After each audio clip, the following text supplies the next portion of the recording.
السلام عليكم ورحمة الله وبركاته. هتكلم معاكم النهاردة على دواء ايفيبرونت شراب.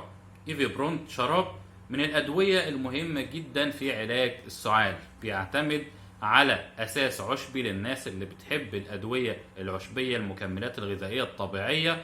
الايفيبرونت يعتبر مثالي جدا بالنسبة لهم لأنه بيحتوي على خلاصة أوراق اللبلاب الجافة. نبات اللبلاب في ناس كتير سمعت عنه من النباتات المتسلقة. اللبلاب بيطلع على الشجر، بيطلع على عمدان النور، بيطلع على المنازل.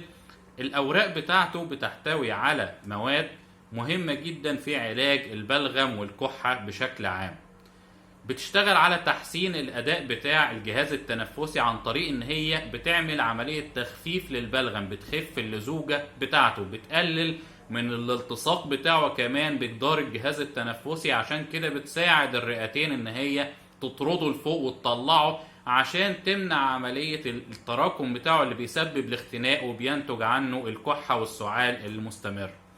دواء يعتبر ممتاز جدا، آمن، مفيش فيه أي مشكلة، علاج سهل ومتاح لناس كتير، بيستخدم 3 مرات في اليوم، بيجيب نتائج ممتازة جدا. الجرعة بالنسبة للأطفال الصغيرين اللي هو سن 2 فما فوق بنديهم معلقة شاي صغيرة 3 مرات في اليوم. بالنسبة للكبار والبالغين بنديهم معلقتين شاي 3 مرات في اليوم. هيجيب معانا نتائج ممتازة جدا، بس ما نزودش المدة عن 7 أيام.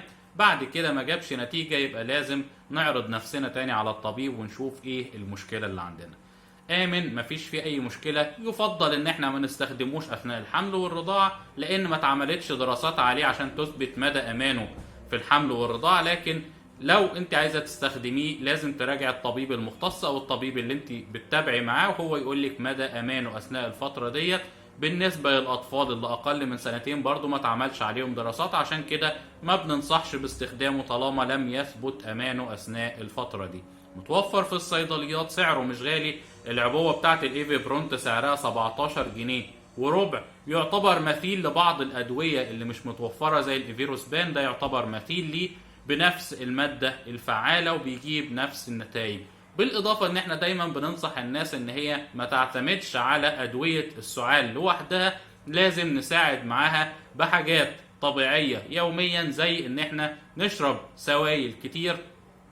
طول ما الحلق مترطب عمر ما هتبقى فيه البكتيريا او اي حاجه تهاجمنا فيه، او بنصعب عمليه ان البكتيريا تهاجمنا طول ما احنا بنشرب سوائل دافيه. بننصح كمان الاهالي ان هم يستخدموا حاجات تحافظ على الرطوبه داخل الغرف بتاعه الاطفال، خاصه في الجو البرد لان الهواء بيبقى جاف بيسبب مشكله السعال. بننصح الناس ان هي تستخدم العسل الطبيعي، معلقه من العسل الطبيعي، العسل الابيض، يوميا كل يوم الصبح معلقه صغيره سواء للاطفال او الكبار، بس طبعا مش اقل من سن سنه.